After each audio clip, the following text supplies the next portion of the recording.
Hello everybody. I'm out here in the garden again. I would toast, but a bug flew into my coffee and I'm just not about eating bugs. I know they're good for you and all that stuff, but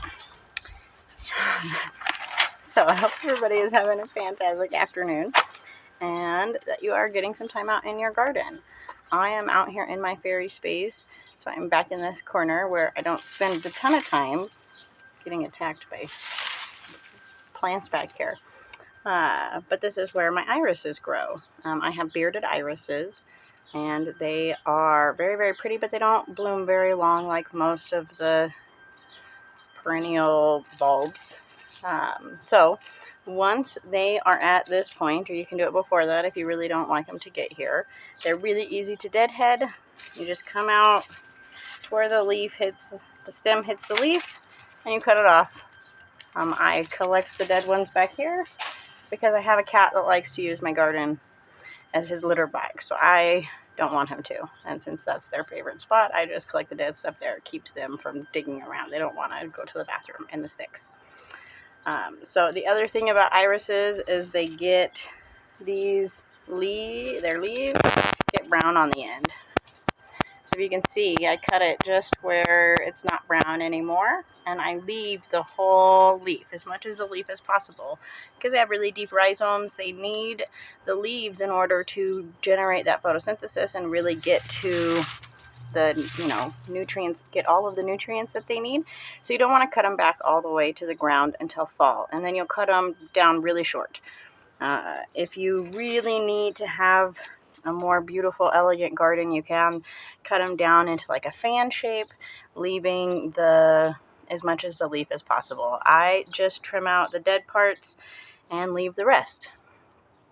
Sometimes they will get a second bloom if you're lucky, and they get a lot of water. So it just kind of depends on the variety that you have and when you deadhead them and the seasons and all of the things that accumulate. So I'm going to start clipping these, and so let's just talk a little bit about irises.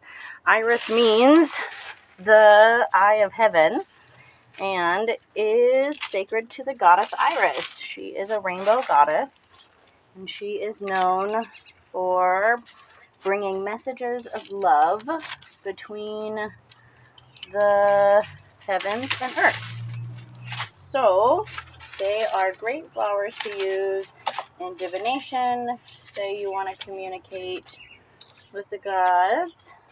They've also a long time been planted on graves, especially for wives, like when a husband loses his wife, so that he can communicate with her throughout time. They are very good in spells of lasting love because of that. So you can... Some trash in my garden. Anyways, they're great in lasting love spells. They are great to communicate with the divine. They have also been used in dyes. So depending on the type of iris that you have, they can be used to make dyes and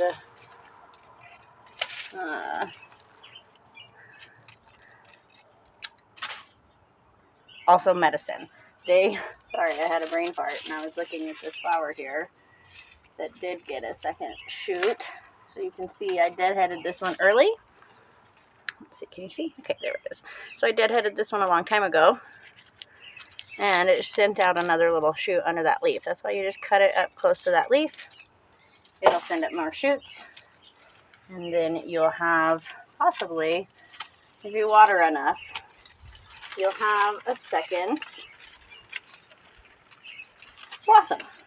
If not, they're there and they're beautiful anyways. So, like I was saying, for medicine, they've been used for a variety of things, from coughs and fever medicine to treating things like headaches and epilepsy. I'm not saying any of this with like scientific proof. I'm just saying since medieval times, they've been planted out beside people's houses for these purposes. You can eat the roots, and yeah, they're generally easy to care for. They have, I think they're hardy from zones 3 to 10, so they are pretty much just plant them and forget them. You do want to, every 3 or 4 years, come out, dig them up, spread out the bulbs, rhizomes, and then they'll continue to propagate. If you don't, they end up getting like this mounding, and their roots just keep propagating amongst each other, and so you end up with this giant mound of roots. So if you just do it every couple of years, go out and where you see a big clump, dig it up, spread them out, they will much appreciate it and give you lots more flowers, because each one of the rhizomes will make its own flower set. So also, if you're cutting them to put them inside, like for floral bouquets, you can cut them before the bloom opens. So as soon as it gets right before that bloom starts to open, go ahead and snip them down, again, to the same place you would when you're deadheading them, so to where that leaf, that stem meets that first little leaf pocket, and they will bloom inside and they'll last longer. So I think that's everything about these ones. They do like full sun, lots of water in the summertime, and yeah, they're pretty easy. So if you have any questions, just let me know in the comments below. Don't forget to like and subscribe, and I really hope you're having some fun getting out in your garden. We'll see y'all soon.